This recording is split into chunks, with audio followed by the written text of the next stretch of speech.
वो कहते तो वो है ना, माँ मन मैं, जैसे ही ओम हम उच्चारण करेंगे है ना, तो हमारी मन बुद्धि का तार किससे जुड़ेगी? परमात्मा से जुड़ेगी। आप कहीं पर भी बैठ करके है ना, सुबह में या शाम में 10 मिनट 5 मिनट या आधा घंटा कम से कम है ना, अगर ओम का उच्चारण आप करते हैं तो आपका मन बुद्धि डायरेक्ट कहाँ आपको खींचेगा? परमात्मा खींच लेंगे। आपका मन बुद्धि परमात्मा के कनेक्शन में जुड़ जाएगी, और जब परमात्मा से कनेक्शन जुड़ेगी तो परमात्मा की सारी शक्ति जो है आपके अंदर में ट्रांसफर होना शुरू होगा, आना शुरू होगा।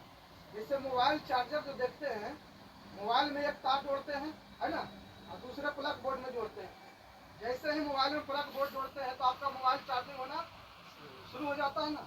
लेकिन मोबाइल का पिन अच्छी से मोबाइल में क्या होना चाहिए? कनेक्शन होना चाहिए, तब भी चार्ज होगा। अन्यथा आप 12 घंटा 24 घंटा है ना, चाहे साल भर 5 साल भी कनेक्शन जुड़े रखे, अच्छी से कनेक्शन जुड़ेगा नहीं, तब तक मोबाइल आपका चार्ज नहीं होता। उसी प्रकार ओम का उच्चारण अगर हम मन बुद्धि को दिल से कहीं पर बैठ करके 5 मिनट 10 मिनट आधा घंटा सुबह शाम उच्चारण करेंगे तो डायरेक्ट मन बुद्धि का आपका कनेक्शन परमात्मा से जुड़ जाएगा। वो शक्ति पॉजिटिव का शक्ति है, कहता ना, परमात्मा पॉजिटिव का सागर है ना, पॉजिटिव सबको भरते हैं। तो आप जब पॉजिटिव होइएगा है ना, तो परमात्मा के तार से आप क्या होगा? पॉजिटिव खींच लेगा, परमात्मा की शक्ति फिर धीरे धीरे आप में ट्रांसफर हो जाएगा। तो जब आपकी परमात्मा की शक्ति आप में आना शुरू हो जाएगा तो सबसे पहले सहन शक्ति आपके जीवन में आएगी, आपके जीवन में सहन शक्ति आएगी। जब सहन शक्ति आपके जीवन में भरपूर जब आ जाएगा तो हर परिस्थिति में आपकी अवस्था कैसा होगा? है ना, सहन शक्ति आज संसार में नहीं है, मनुष्य के अंदर में नहीं है, जिसके चलते क्या होता है जानते हैं? एक दूसरे को क्रोध आता है, इतने बड़े बड़े क्या होता है?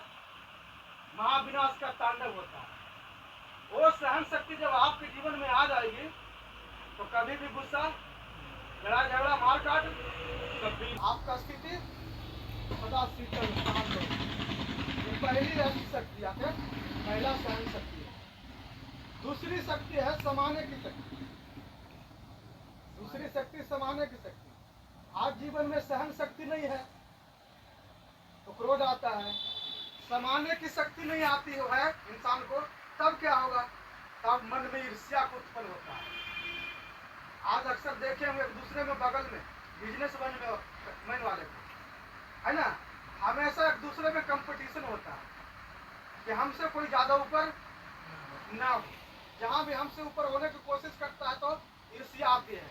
ईर्ष्या के कारण क्या को सोचते हैं कि उसका किसी न किसी तरह से कंपनी नुकसान हो, पैर खींचे है ना, ताकि हमसे नीचे ही रहे।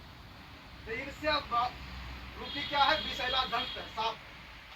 जिसके मन में ईर्ष्या होगा वो दूसरों को क्या करेगा? सांप की तरह डसेगा, उसे गिराएगा। बहुत जहरीला दंत। तो दूसरा शक्ति कौन सा हो गया? समाने की शक्ति। ये समाने की शक्ति आपको ईश्वर से मिलेगी, शिव बाबा से मिलेगी है ना, तब ईर्ष्या आपके प्रति किसी भी आत्मा के प्रति नहीं होगा। जब नहीं आएगा तो किसी को आप दुख दीजिएगा? नहीं देगा। ठीक, दूसरी शक्ति है। तीसरी शक्ति है परखने की शक्ति। आज इंसान को परख शक्ति नहीं है, तभी क्या होता है? धोखा खाते हैं ना।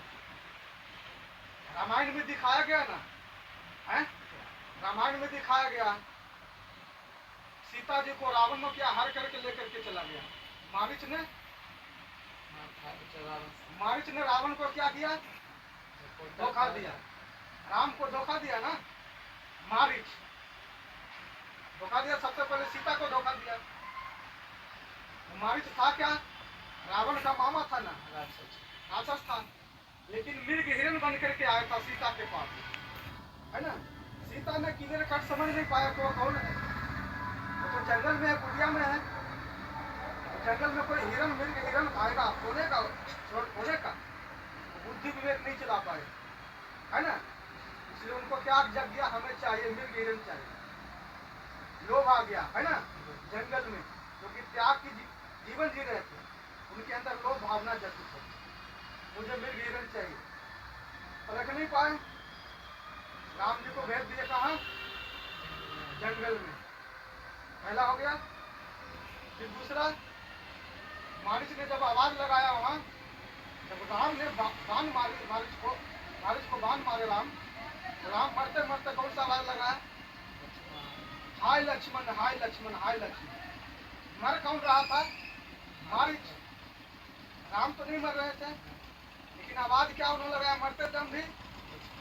हाय लक्ष्मण। वो कपटी था ना,